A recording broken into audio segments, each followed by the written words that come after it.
you ready? Ladies and gentlemen, please welcome. Let's get ready to rumble!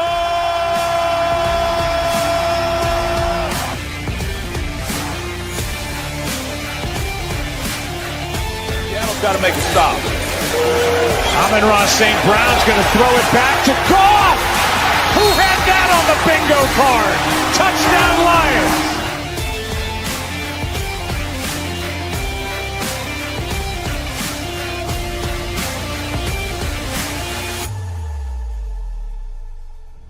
This is a Huddle Sports Network broadcast. You can find us on Roku TV, Amazon Fire TV, Facebook, and of course YouTube.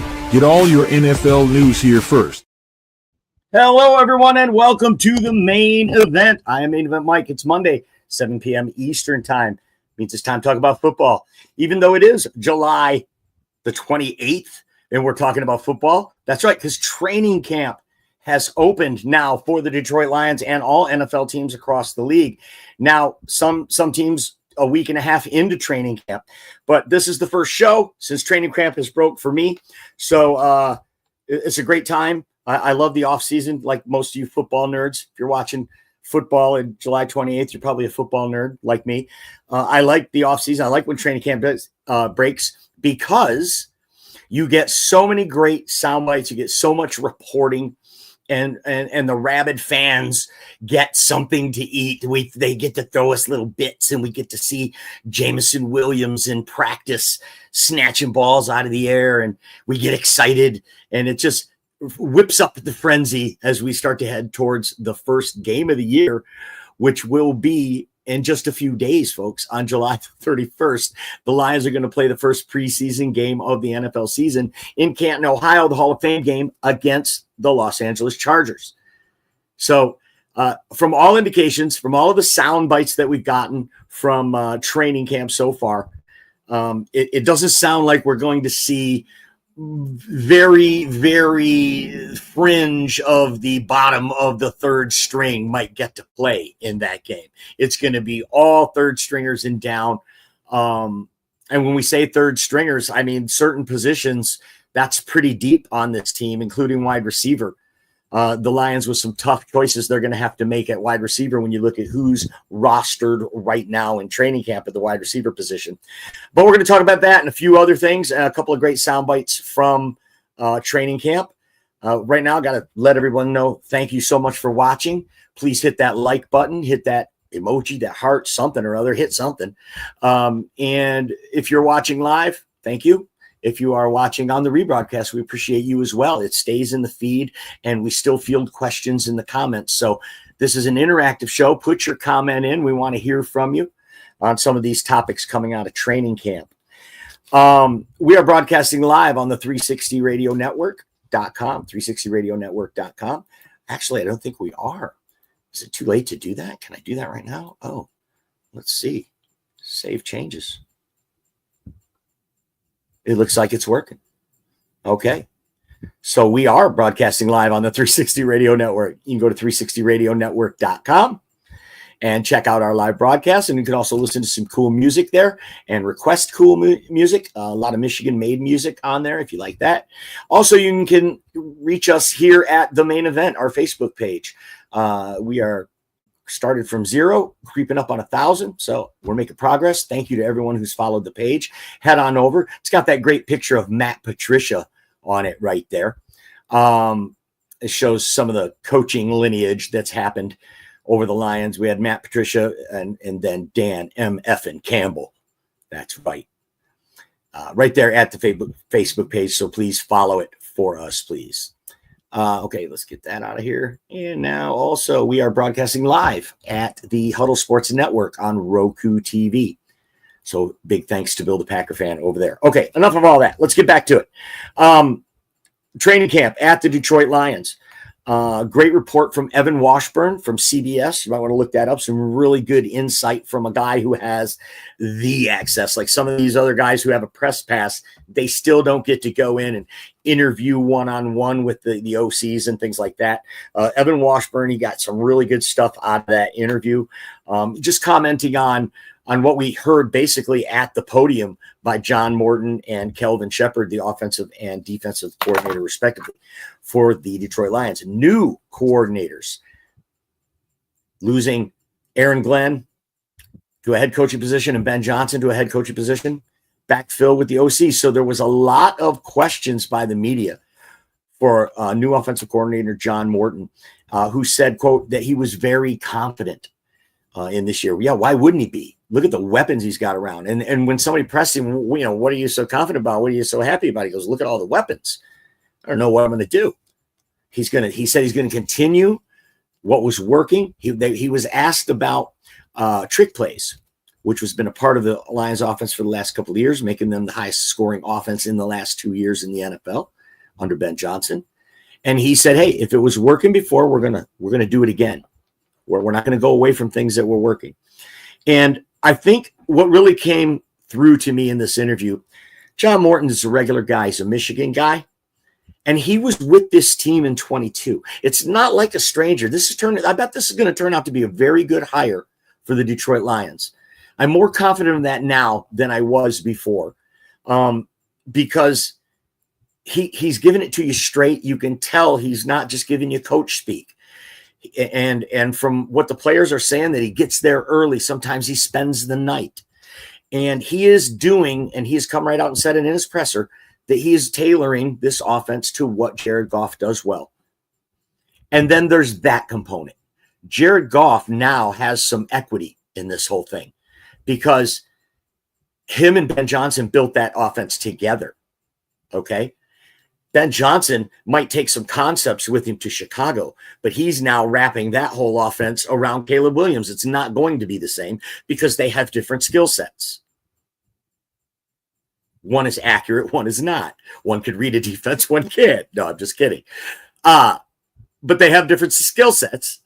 So John Morton is going to be the right guy here. I can just feel it, just the way I can read people. I'm telling you all my life. And this guy seems to have it. And the familiarity from being here in 22, they say that he was one of the architects as well of the foundations and the schematics and the layering of how it's released to the players and things like that, these intricate parts of it, that he was a foundational architect of that offense as well. So it's not like, it's just some guy coming in with his own philosophy. A lot of those things he took with him to Denver under Sean Payton. And now he's bringing that back to Detroit. Tim Patrick, who played in both places, said as much today in his press conference. That, yeah, that's some of the stuff that we did in Denver is stuff that John Morton brought from Detroit. And it worked there. And now he's bringing that back to Detroit. So that might be a good spot for us to look. What did the offense look like out there in Denver? Obviously, Sean Payton is Dan Campbell's mentor. So that seems like a good fit as well. But Goff has equity. Look, Jared Goff's going into his 10th year, okay? He can command a room. He can command a huddle. He's proven that. And he said in his interview today, Jared Goff, that, he's not afraid to speak up. He's speaking up because he's kind of earned that right that, if I see something that I don't like, I'm going to tell you.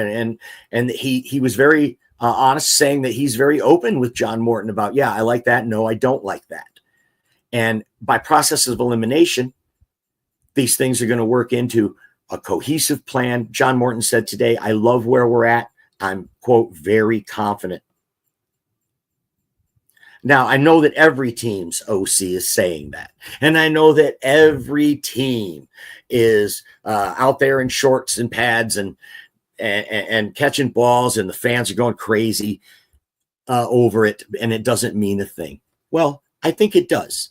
I think it means a lot because it's called Get Back Together Weekend. Everybody's back in the building, and you get those football juices flowing. And to have John Morton there is not a brand new guy walking in for most of these guys. I think that's huge.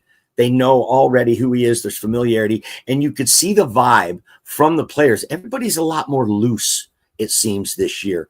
And a couple of the reporters and some of the stuff I watch were saying the same thing, that it's the same Dan Campbell, real hard practice, but there seems to be a relaxed feel of, we know we're good. And this team knows it's good. They're not perfect. They've got a couple of bumps. But we've looked at those first 7 games of the season, and it could be rough sledding coming out of the gate. But if they're all on the same page and they're all doing it for each other, which this team seems like it is, I think they might have a good shot coming out the back end of the schedule. John Morton was also asked about putting David Montgomery and Jahmyr Gibbs out together, which was a great question. Sonic and Knuckles out there together. And John Morton said, oh, yeah, you're going to see that he likes to keep the defense feeling uneasy. And if you can put your best 5 players on the field at the same time, that's going to make a defense uneasy. And those are John Morton's words. Demo and Jahmyr Gibbs, and you've got them in a 2-back set, and then, you split, one goes in motion out. I mean, you now put the defense on their heels and get them wondering what's happening. And there's so many things you can do from it. We've said it for the last 2 years. We just rarely saw it with Ben Johnson. And when people would ask Ben Johnson about it, he would say, yeah, we definitely, we've got some stuff for that. We're going to do that. But yet it never came. And so for trick plays, John Morton says, yeah, we're going to keep doing that. Well, don't let J-Mo throw another pass like that. That's all we got to say here as fans. And, John Morton, he's a regular guy. You could tell he was downplaying a lot of the hype about the new OC and coming in and how big of a challenge is that? What's it like having these weapons? And he downplayed a lot of it, but you could tell that he is excited about what he's got, like we all should be. Training camp in Allen Park for the Detroit Lions. Other teams around the NFC North and the NFL also training camp. We had some injuries happen over the weekend, some significant ones as well. We're going to talk about that in a minute. Also, Kelvin Shepherd, the new defensive coordinator, taking the podium. And he said, quote, I got a pack of dogs, unquote, a pack of dogs. What Kelvin Shepherd said on the podium, it was echoed by all of the defensive players that were interviewed after practice, which was they are going for the ball. They're making an effort. This team's already really good tacklers. It's a good tackling team. It's a good practicing team and a good tackling team. Everybody knows that around the league. What did Dan Campbell say in Hard Knocks? Pursuit and tackle. Pursuit and tackle. That's the foundation of Dan Campbell right there on his defensive philosophy. So they're already good tackles. Let's make the effort to get that ball out. And they're working on punching the ball out, doing loose ball drills. Brian Branch talked about it. Kirby Joseph talked about it. And Kelvin Shepherd talked about it too, that is a point of emphasis that he is stressing this year, because what the players are saying is that the defensive philosophy is seamless from Aaron Glenn to Kelvin Shepherd. He's preaching the same message. So that part of it is seamless for them. Now, maybe they're just saying what we want to hear, but they're pretty darn good actors if that's true. I think Kelvin Shepherd is going to be an outstanding coordinator. We knew that when we saw him on Hard Knocks as the linebackers coach. He commanded that room. He was a leader of men, a former player, so he not just can talk the talk, he can walk the walk he knows. And from what the reports are out of training camp is that Kelvin Shepherd is right there on the line of scrimmage, barking out orders, yelling, and there's a competitive juice between the coaches. At Lions camp, this is one of the things Evan Washburn from CBS said. He goes on a camp tour, and he says what separates this Lions camp is that the coaches are involved in the competitiveness against each other. If you remember on Hard Knocks, it was Deuce Staley going against Aaron Glenn and them getting really heated and fired up. And that component really makes the players buy in even more that, hey, man, these guys are just as competitive as we are. I need to at least bring it up to that level. And if we do that, man, the sky is the limit. But most of the reports out of camp is that the offense dominated all 3 days of camp. The offense dominated the defense. Amon-Ra St. Brown, and specifically Jameson Williams. Jameson Williams was singled out by many reporters about the guy that stood out. And when asked who stood out for you to Tim Patrick, he said Jamo. And when Brian Branch was asked who stuck out at training camp on the offensive side for you, he said Jamo. Actually, Brian Branch said, quote, "Get your popcorn ready for Jamo," unquote. Get your popcorn ready. John Morton went on to say that he's run every route and looking for big things, and they are going to go deep. They have been going deep in camp and burning the defense with the deep ball. Jared Goff is accurate. They say he can't throw the deep ball, but I've seen throws that were beautiful and deep from Jared Goff, and his accuracy was what sets him apart. So all 3 days, the offense has dominated the defense by all claims. However, there are some great things about the defense coming out as well. Number one, Hutch is back. I've compiled a list of adjectives and nouns that people have used to describe Aiden Hutchinson in the recent round of reports that have come out of training camp from all of the people who were there to watch. Are you ready? Here we go. Monster, beast, terrorizing, game-wrecking, intense, out of control. These are all words used, and you can go look them all up yourself. If you scour interviews and things like I do, if you're eating up information like I am, so I can then spit it back out to you guys, just so you'll hit the like button. You could go and look it up yourself if you like. But they all accounts say the explosion is there. The first step is there. He has been playing like a man possessed in training camp, and I know you're just running around in shorts. There's no tackling, but you are going against Penei Sewell. You're going against Graham Glasgow. You're going against Taylor Decker. You're going against guys that are frontline players when you're playing against the one-on-ones and the 7-on-7s and such. So he's getting there. He's been in the backfield. Evan Washburn said he was in the backfield the whole time. Even though the offense was killing him, Aiden was getting home. So definitely some encouraging stuff. At the cornerback position, DJ Reed, Terrion Arnold, them are your starting corners. Amik Robertson, looking like your starting nickel. We don't know where Ennis Rakestraw figures in yet. And then you've got Avonte Maddox, who came over from the Philadelphia Eagles.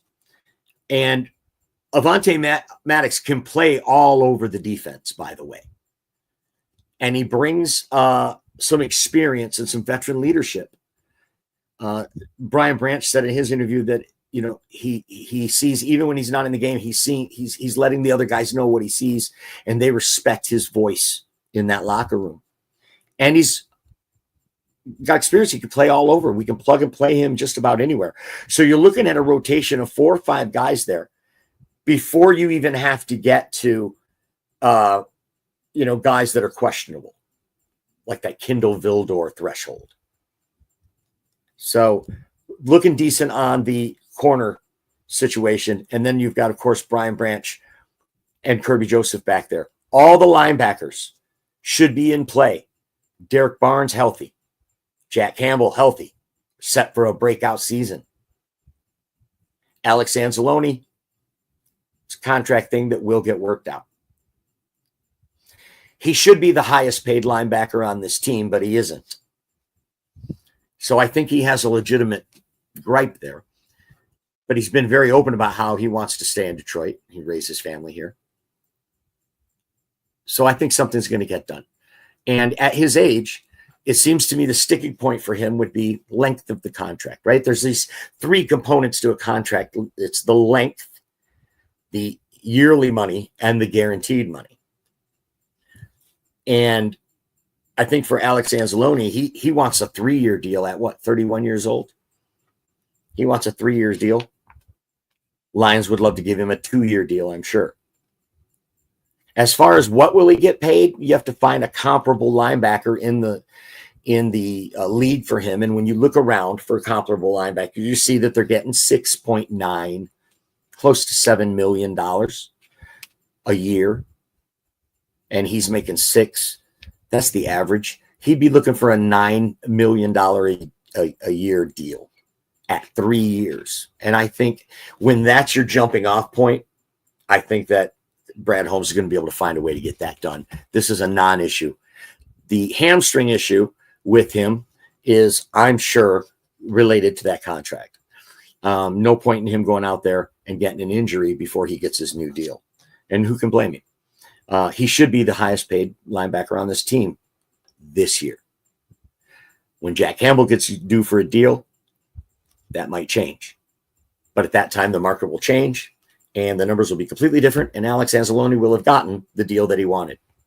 Or, the best deals is when both sides feel like they lost. That's when you get the best deal. That's an old negotiating thing. We got any comments in here? Let's see who we got for comments. Oh, we got lots of comments. Hey, Will Vogel in the house says, hey, Mike, are you dropping the link? Just asking. Oh, man, I can drop a link. Heck yeah, I will. Hi, Mike. Loving the videos coming out of training camp. The Hall of Fame game was great as well. Thank you, Elise Memes. What else we got? Ron in the house says we got Dan Johnson. I don't know who that is. Dan Jackson, maybe. He's the safety. That's a great call, Ron. Another guy that's on that back end that we drafted that I didn't even mention. So a great call. Ron says, I hope St. Brown does good versus the 3 his rookie jersey cards. Yeah, he will. Don't worry. 2 back-to-back all-pro seasons. Ron, I'd hold on to those cards. Brent in the house. What's up, Brent? Says, Reeder and Williams are looking like a great run-stuffing duo. I couldn't agree more. And then, oh, by the way, Aleem McNeils will happen to come back. So looking pretty good there. All the reports about Hassanin are looking good as well, that this guy, Kelvin Shepard, said he was excited about Ahmed Hassanin. Maybe this guy is a 6th-round pick, Brad Holmes gem. Now, all you haters, don't act like that's so far-fetched, right? Amon-Ra was a 4th-rounder, all-pro. Kirby Joseph, a 3rd-rounder, all-pro. Brian Branch, 3rd round, Pro Bowl, soon-to-be all-pro. All-pro at safety is pretty tough to crack in today's NFL, buddy. Tell you that. But Brian Branch right up there. And these are all later round draft picks. So is it possible that Tate Ratledge, Tyleik Williams, these guys are studs? Isaac Tesla, have you seen the videos coming out of Isaac Tesla from Lions training camp? I know it doesn't mean anything, but it looks pretty impressive. The stride, that gazelle-like stride, and those sweet hands, catching the ball with perfect form. Kid looks good. Brad moved up to get this guy, gave away a lot of draft capital to get this kid. If this kid turns out to be a Lamborghini out there, now you're looking at J-Mo, St. Brown, and this kid who is the bigger, smoother Tim Patrick. The body type that they covet, that ex-receiver. If this is the kid, if he's a breakout like a Puka Nacua, look out. Okay? They only got to keep Goff upright for a few seconds when you got guys like that. And then you throw in these tough, great running backs that we got. If you want to oversell for the pass, we're going to get you. Now, the offensive line, we all know, is a question. It's July 28th, and we're talking about football. Appreciate each and every one of you. Put your comments in. I want to hear from you, even if you're watching on the rebroadcast. Put your comments in. I want to respond to them. We're going to bring a friend in right now. Welcome, please, to the show. Bigfoot Chad. Bigfoot Chad is the host of the NFC North Open Mic Night on the Roku Huddle Sports Network. What's up, Chad? How you doing, my friend? I'm doing so good. Training camp, buddy. I hope I can have like 5 minutes to talk because I've been listening to the whole thing and I'm trying to remember everything, but I want to bring up some stuff if you don't mind. No, respond to anything you like. Okay, we're talking about Hassanin, right? Well, you forgot to say that Rodrigo, a 6th-round pick, who is not an all-pro, but a very qualified linebacker there. And so to compare 6th-round picks. And then there's something that you left out with John Morton. There was a lot I left out. You can go to YouTube and check out the entire thing. But what point did you want to make about it? He announced that he is coaching from the booth. That was for the preseason game. I actually had to back that up and listen to him again and listen to the question. You know how in those interviews, the microphones on the reporters suck and you can't hardly hear the question. I had to rewind it to hear the question again, and they said for the preseason game. So he's not doing it all season. I don't know. I don't know that, but it brought that to mind today. It's like, wow, I need to look into that and see if this is going to be a coordinator that calls it from the booth or not. But he did say for the preseason, he was going to be up in the booth for the Hall of Fame game. And, you know, like I said, every indication is we're not even going to see second string players at all on the field for the Lions in Canton. So he said he was going to keep himself removed from all that craziness. I think he said was his exact words down on the sideline. What else you got? Okay, you had me do that homework for you. Remember, right before the show, looking up. So that's actually last year. Well, hold on. Let me set that up. So this goes back to what we were talking about in the monologue, is that this team is deep. So I'm going to read for the audience here first, Chad. All of the wide receivers that are rostered right now in training camp for the Detroit Lions. And then you're going to tell me how many teams or how many wide receivers did the team carry into last year. So here's the names for everybody listening. Amon-Ra St. Brown, Jameson Williams, Tim Patrick. We assume that's our starting 3. Behind that, you've got Khalif Raymond, Isaac Tesla, Dominic Lovett, Ronnie Bell, Jackson Meeks, Malik Taylor, and drumroll, who do you think the last one is? Tom Kennedy. Tom Kennedy will not die. He is back in training camp and rostered right now by the Detroit Lions. Never count Tom Kennedy out. Elise Memes, we need to recycle that meme of Tom Kennedy being thrown out of the bar and coming back in the back door, because Tom Kennedy is rostered right now for the Detroit Lions. But anyway, that is 10 names. Chad, tell me, how many did the Lions keep going into the season last year? They started last year. They had 4 wide receivers last year on opening day that they had positioned in, that, you know, because you know how they bump people around back and forth. They have in the Dan Campbell era, they've never carried more than 6 wide receivers. Okay. But now you know you got the guys on special teams, so if somebody gets hurt, you can bring in. But sure, like wide receivers, they typically carry 5. That's what they average. 5 wide receivers. Okay. Good reporting there, Chad. Good job, Bigfoot Chad. So 5 to 6 is what we're looking at. What I just read to you folks was 10 names. So nearly half of these guys are going to be gone. Jackson Meeks, one of the names I mentioned. That's Zadarius Smith's nephew. Okay, sorry, Tom. You might have to go for that one. Malik Taylor, I think he's probably be the first name that's probably the least known, has the least clout off that list. Ronnie Bell, former Michigan Wolverine. Khalif Raymond, in the final deal of his contract, $3 million. I believe it's only $3 million a year. It was a 3-year contract. Could Khalif Raymond potentially be cut? I mean, this Dominic Lovett from Georgia, he was a later round pick, but from all reports is this kid's tearing it up. Isaac Tesla tearing it up. Ronnie Bell, Jackson Meeks, they say, is doing well. Tom Kennedy, never count him out. It's going to be real camp drama. It's going to be a real camp battle between these wide receivers. And as Chad said, you're only going to get to keep 5 or 6 when the season starts. And then they'll go to the practice squad and you might lose them. Broski Bear in the house today says, what happened to Miles Frazier? How'd he get injured? It's a knee injury is all I heard, and that it wasn't serious. That's all I heard. It's not expected to be serious. Tim Patrick gave a great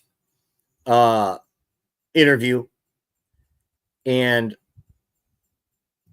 he said, how excited are you for this upcoming year? And he said, I'm really excited because, I just got to do my role.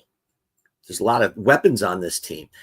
Every day, all I've got to do is beat the number 4 corner on every team, and I can do that all day. When you've got that many weapons, you can't let your 3 guy and your 4 guy cover Jameson Williams, especially if he's been working on his routes and he improved that part of his game. Amon-Ra St. Brown's a tactician, taking 64% of his snaps out of the slot last year. You call him whatever you want. Call him all-pro slot merchant, please.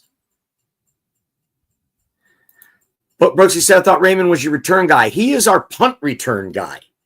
One of the best punt returners in the league before he got hurt last year.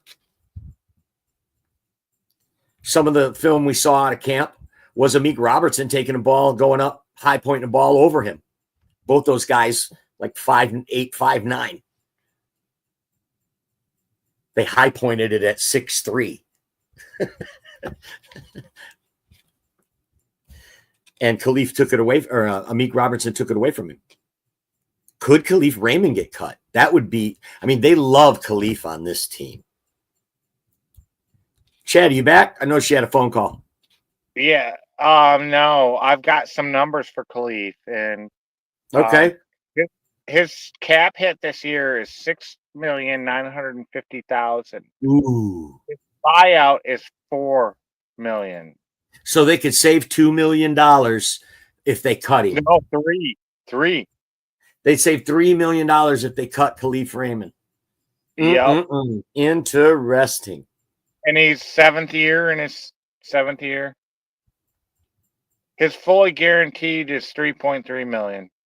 But that's not salary. So I was right. It's $3.3 million a year. Now he's on the 3rd year of it. So anything they kick down the road on, it's coming due. But they can cut him and they can save a few million on their salary cap. But they're $41 million under right now. Trust me on this. Aiden Hutchinson's going to get done. Yep. Hold on. They moved up 31 spots for Tesla. Tesla's on the team. Control V. I keep forgetting things, guys. I'm putting the link in there. Anybody wants to join, you can join this interactive show. It would be really awesome if someone from the Radio 360 Radio Network would join the show. There is the link. Put it out there. John Dorn in the house. We need Darth Vader music. Dun, dun, dun, dun, dun, dun. It's John Dorn. Put JMO at punt return. Make him useful. He's going to be useful, buddy. You're going to see in about 40 days. You're going to see how useful he is. Go ahead. What? I'm really excited to get that we're going to get to see Hooker this offseason. I hear that he is like he knows the offense. He's managing it very well in practice, and that him and Tesla have gained a rapport. And I saw some passes he threw to Tesla that were like incredible. Hendon Hooker. Let's hope we don't have to see him at all in the regular season, though. Don't you want to see him in the preseason? I want to see him in the preseason, but I don't want to see him in the regular season because one, Jared, Michael Thomas, Anthony, Eugene Goff is our quarterback, and he's the guy to lead this team. So I put the link in. Anybody wants to join, you got to give StreamYard your permission to put your name and stuff up there. How many snaps do you think we'll see Goff in this whole preseason? Be honest. You think we'll see Not 20? at all. No, I don't think we'll see him at all. That's You're why going to I'm see him. looking- You're going to see him in joint practices. I don't think Jared Goff takes a single preseason snap this year. Last year, the only reason he did was because he begged them to. But I don't think that's going to happen. I think he's going into his 10th year. Gosh, doesn't it seem like he's only 30 years old? He's only 30 years old.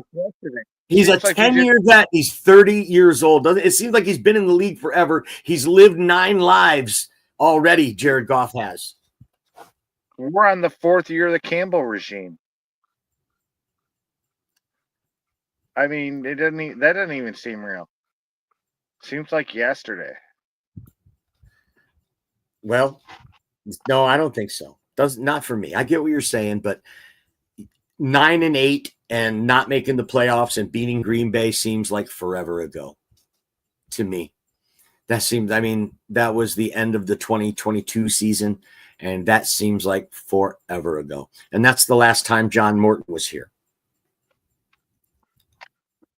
And now he's back to lead the most explosive offense in the league. And John Dorn can say whatever he wants. The stats don't lie that Jared Goff was one of the most accurate quarterbacks in the league. Yes. And the best quarterback against the blitz. So many statistics where he finished top 5 in the league. He overall a top 5 quarterback in this league. We still have a top. We still have a top 10 offense all day long. Even better. Way more than that. Look, I know Bigfoot Chad, you think Jordan Love's a better quarterback than Goff, but I don't.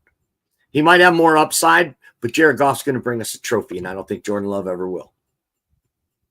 I hope you're right.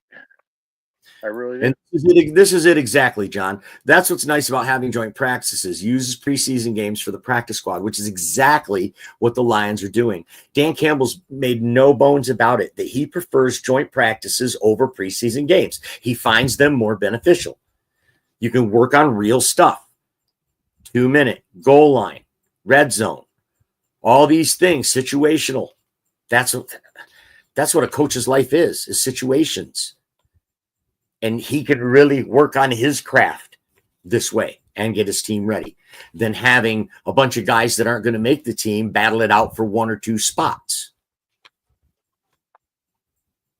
It's just not. We're going to see the disintegration of the preseason as Roger Goodell gets his way and gets his 18-game season. Please welcome to the show, Chicago Bears fan from the Carolinas, Mr. Broski Bear. What's up? Main Event Mike, how you doing? I'm so good, man. Thanks for asking. Chad, what's going on, man? How you doing, buddy? Doing good, man. Had a week off. Just got back from vacation the other day. So, all right. Where'd you go? I went to the beach, North Carolina. Okay. Yeah, man, Are there Bigfoots there, Chad?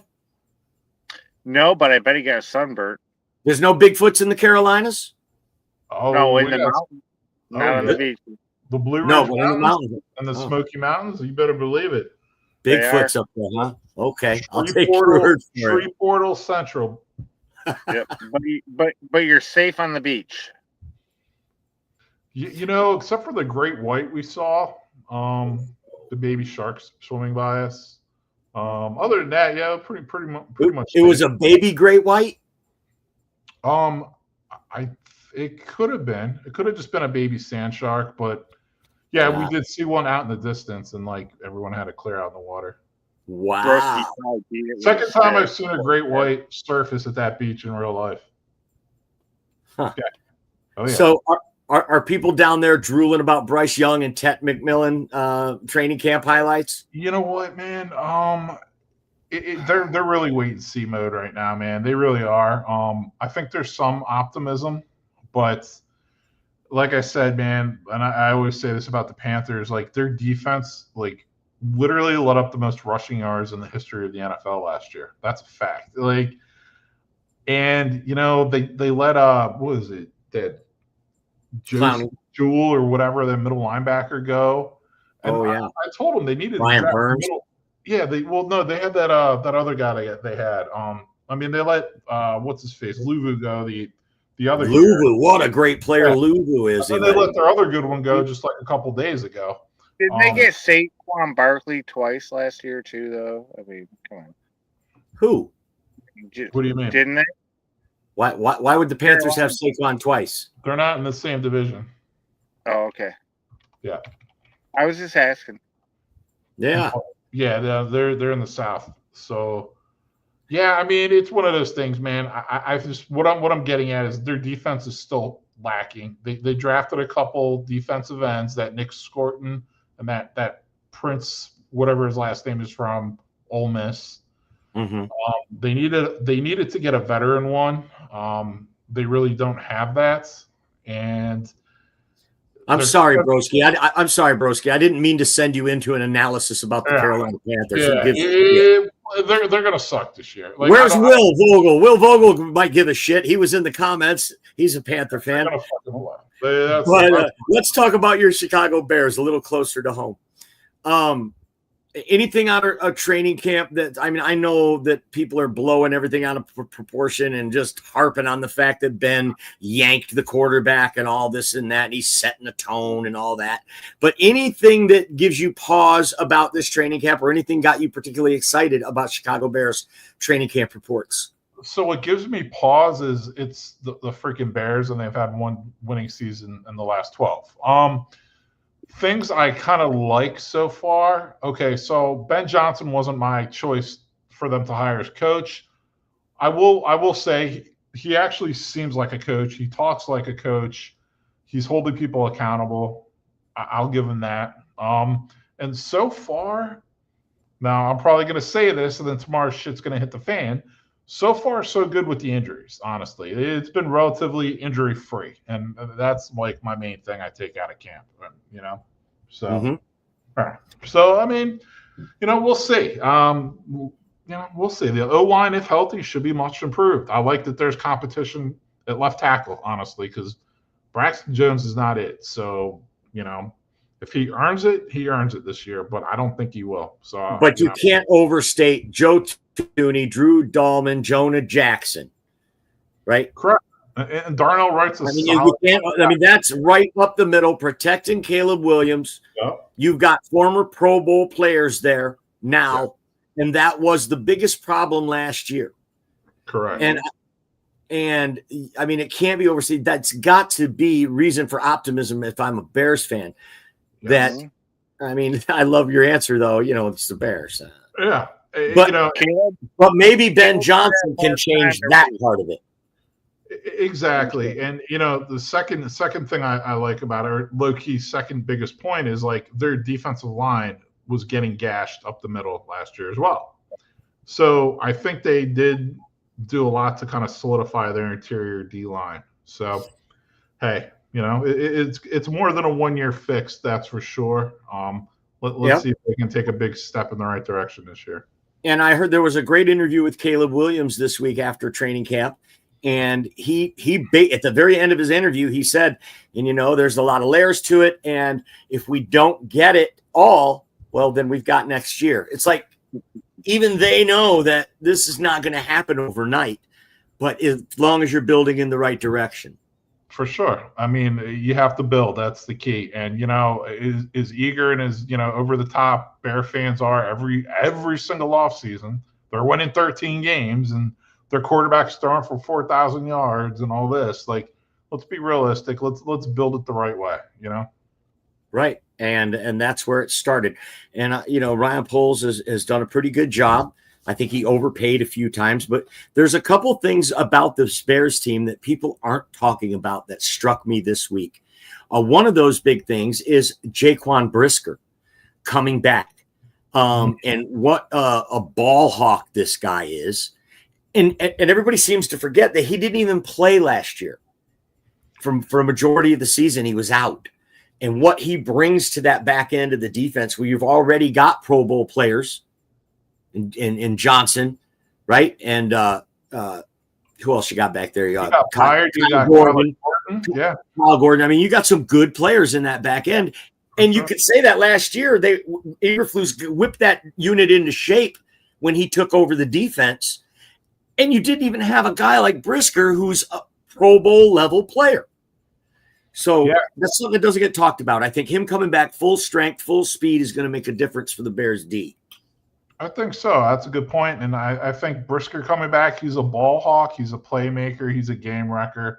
And him and Grady Jarrett are two, I'm going to call both additions to the defense this year. Brisker, I mean, I'm a Penn State guy. I've been watching him since he was at Penn State. Pretty much his second year there, I was like, I wanted the Bears to draft him. They did. It was great. He's not wearing one of those, what are they called? Those protective helmets either in practice. He's like, I can't play with that. Like, I'm going to go out there and play how I play. And if I get wrecked, it is what it is. So, is Tyreek Stevenson still on the team? Yes, he is. Okay. Yeah, Tyreek Stevenson's still there. Yeah, I mean, Dennis Allen is the new defensive coordinator who's got head coaching experience. He's known as a defensive guru.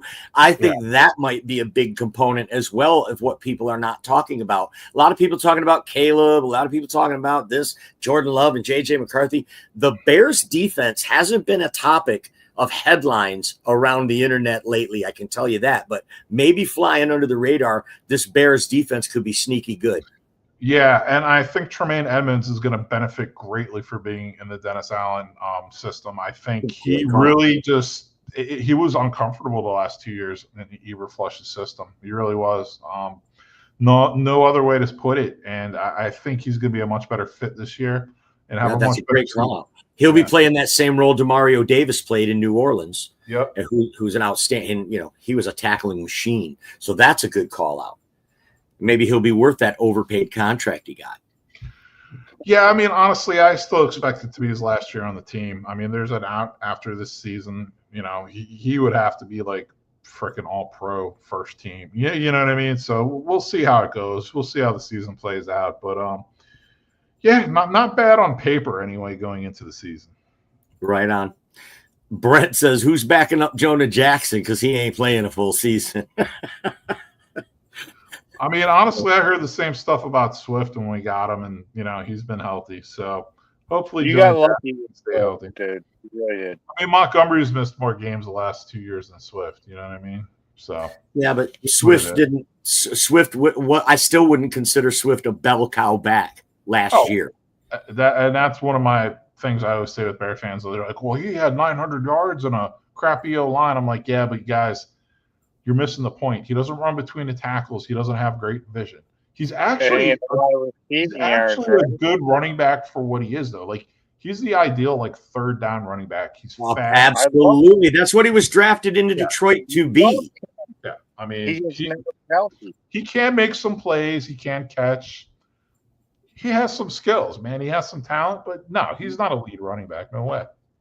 Mike, did he play a full season for us in his 3 years? I don't think so. I don't think he played a full season once. No, he had him for 3 years. He traded him. But actually, his first year he might have, but we used him so sparingly. They were only bringing him in on third down and such like that. The whole first year, and then of course he did really well in Philly behind that all-world offensive line when he was there. He put up good numbers. He was a fantasy stud for a few weeks there and won some people some trophies, like that one over my shoulder right there. Anyway, so definitely the Bears defense flying under the radar. And we just keep jumping around topics. Put it in the comments. Tell me what you think. I want to hear about you. DeAndre Swift is what we're talking about. Brent says he reminds him of Theo Riddick. Yeah. God, I love Theo Riddick, though. Theo Riddick was DeAndre Swift. Look, Lions fans see Swift as soft, and I don't think that that's fair, because the injuries that he had didn't look like gruesome. Okay, but you're not the guy who's got that injury, so you don't know. I don't know why Lions have this, like even Chad talking about when he stay hurt. Look, injuries are part of the game. He get hurt like anyone else. But he never was that bell cow back, that 3-down back. He wasn't even Nick Chubb, right? Yeah, So he's not running between the tackles. He's not, you know what I mean? That's not his game. It just is what it is. And shout out He's a John Dorn, by the way. receiving back. He reminds me of Gibbs. He's a receiving back. Gibbs is everything, though. Gibbs can run between it. To me, Gibbs can do everything. Like, he is a complete back. He is I a honestly consider him the second best running back in the league behind Barkley. I love Gibbs. I've always loved Gibbs. I was like one of the only people that thought he was not a reach where he was drafted. I was like, this guy is Jamal Charles 2.0. Like Jamal Charles, Chris Johnson, put them together. That's Gibbs. Like I think he's going to be great. Like I think they made a mistake not feeding him enough. And I think they should try to get him the ball more. I think they should intentionally focus on getting him and Laporta the ball more this year. Just my take. Yeah. Well, having David Montgomery is a nice problem to have, though. And you're just preserving, you're not putting so many miles on that Ferrari that you got. David Montgomery is your pickup truck you're driving to the store every day. You pull out Gibbs and you take him for a spin. If you go and run him like a bell cow between the he's not big enough, broski. He isn't. I think at some point you got to let it loose. Though, Look, he's a tough runner. He's like Isaiah Pacheco, right? A tough runner, but not big enough for that style of run. He's not even Najee Harris in that respect. Yeah, I mean, I don't know. There's been a lot of not big running backs who've been really good. Granted, Gibbs might only be around. He's only around 200 pounds though. I mean, he's not heavy, right? Right. So, no, he's not. He's like 190. He didn't get overused in college either. True. So he didn't have a lot of mileage coming in or at Georgia Tech. And it's a long season. I get it. I just think you got to feed the guy some more. I agree. And I think the Lions agree. I think John Morton, the new offensive coordinator, agrees, and he's going to try to find ways to do it, but doing it smart. If you are handing the ball off to Jahmyr Gibbs 25 times a game, it almost feels like you're using him wrong. He's so much more than that, and you have a guy like David Montgomery to absorb that punishment and soften up the defense. I'll tell you what. It seems like a no-brainer to me to limit his touches to under 20 touches, right around 15 carries a game, and mix in 10 passes, 5 to 10 passes there. That's a complete game for Jahmyr Gibbs. That's where he's going to put pressure on the defense the most, in my opinion. Anybody can stack the box, and he's only 190, 200 pounds. He's not going to sustain, if you can make a jump cut all day long and get around the corner, but not between the tackles. It's tough sledding in there. But I'm thinking maybe playoff time. Lions get back in the playoffs, like maybe you do feed them 25 times a game in the playoffs. Maybe you save it for that. Maybe you save it for the playoffs. We still have to find our 4,500 to 5,000 yards receiving. That's going to happen. That takes weight off of Gibbs. 5,000 yards receiving. Yeah, that's 4,500 to 5,000. Yeah, we got to find that. You mean Jared Goff passing for that? Yeah. Okay. I thought you were talking about somebody who was going to get that season.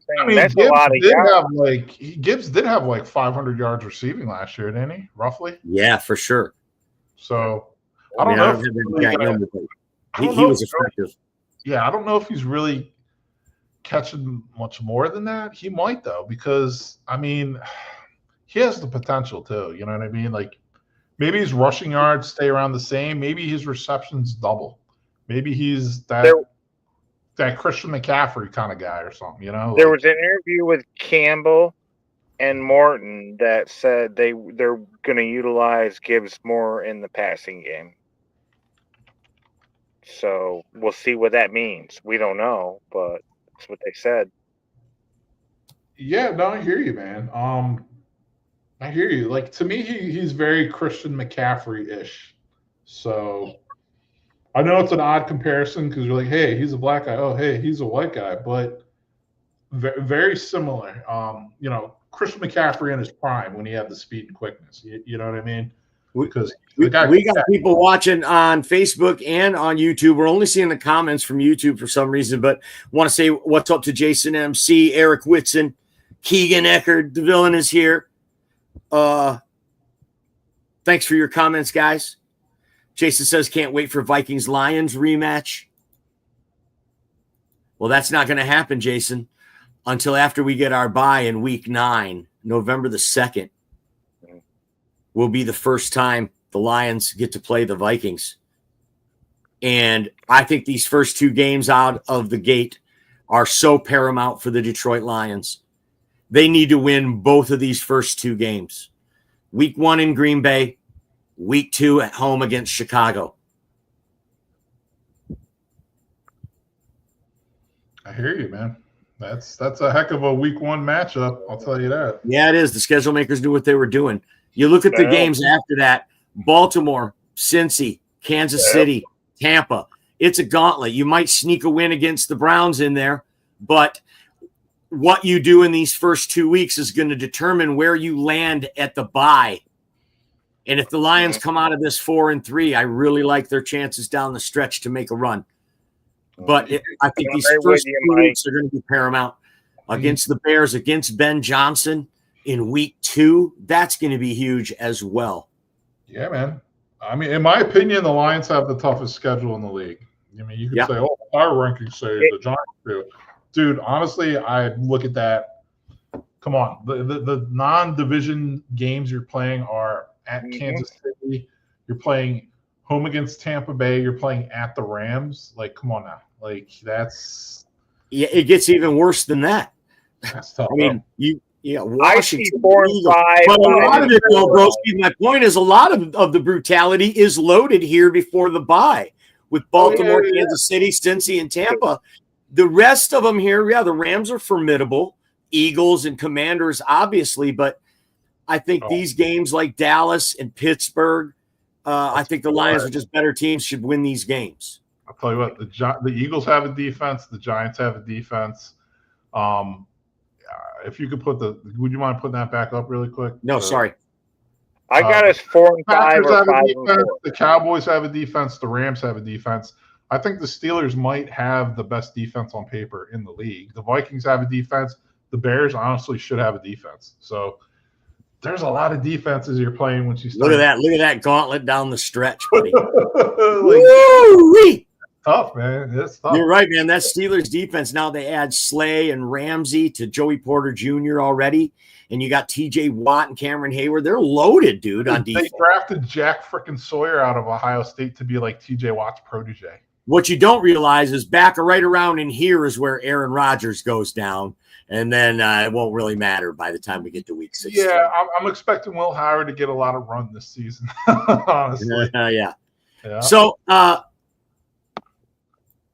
thank you guys for being on the show today. Broski Bear and Bigfoot Chad, thanks so much. I'm going to leave you guys today with a little fantasy football thought. As we get closer to the season, I like to dedicate a little portion of the show to fantasy football. I'm a big-time fantasy football player. Some advice that I've learned over the years, that trophy behind me, I won that. It's a 20th year of the league. It took me 20 years to get that trophy. And what I've learned over 20 years is don't spread yourself too thin.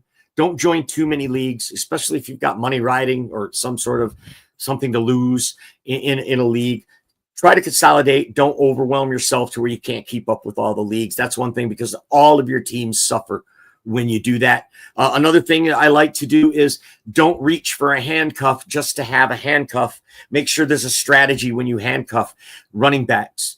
I like this year, when you do a handcuff, what you're doing is you're locking up the backfield of a team. So that team needs to be of a good running team. So take a look at the teams that run the ball the most, and that should be who you're targeting for handcuffs. This year, I like Pittsburgh as a handcuff. They drafted Caleb Johnson from Iowa. Jalen Warren taking his place. If you've taken the place, of Najee Harris, who went to the Chargers, they did not re-sign Najee Harris, just like they didn't re-sign James Conner before that, or Le'Veon Bell before that. This is the way the Steelers do it.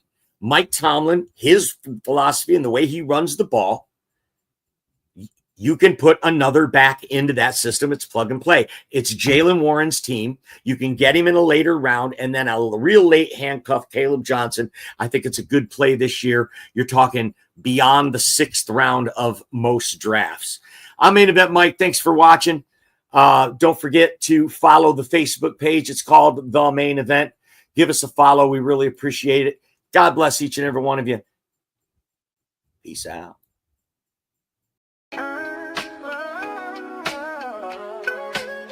Yeah, yo, it's game time, ain't no messing around. Huddle Sports Network, the best in town. From NFL rumors to the latest trends, we got all your sports, just tune in, my friends. Catch us on Roku, Fire Stick, take your pick. Facebook, YouTube, where the action's slick. Daily shows that drop like a bomb. From 10 to 11, it's Ken and Ken, stay calm. Huddle up, catch the vibe, feel the rush. Get your news, get your fills in the clutch. Over 27 podcasts, we breaking it down. Join the team, Huddle Sports, wear the crown. Live every weekday, it's how we roll. Lions Talk with Jeremy B, we take